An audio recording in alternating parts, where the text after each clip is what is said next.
परदेसिया या गाण्याचं नवीन व्हर्जन आलं होतं आणि यामध्ये डान्स करत होती ती म्हणजे राखी सावंत. राखी सावंतचा स्वतःचा हा अल्बम होता. राखी सावंतने स्वतःचं घर विकून हा अल्बम केला होता असंही तिने सांगितलं आहे.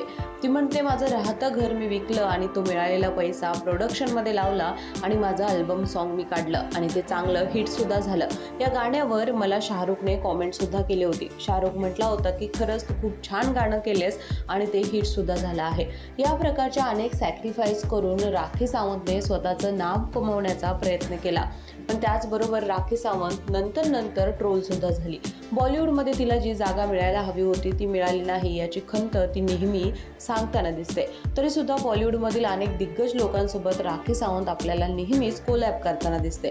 पण राखी सावंतला खरंच एखादं चांगलं काम मिळायला हवं असं तुम्हाला वाटत असेल तर नक्की कॉमेंट करा, किंवा तिचा कोणता शो किंवा कोणता चित्रपट किंवा कोणतं गाणं तुम्हाला सर्वात जास्त आवडतं हे सुद्धा कळवायला विसरू नका.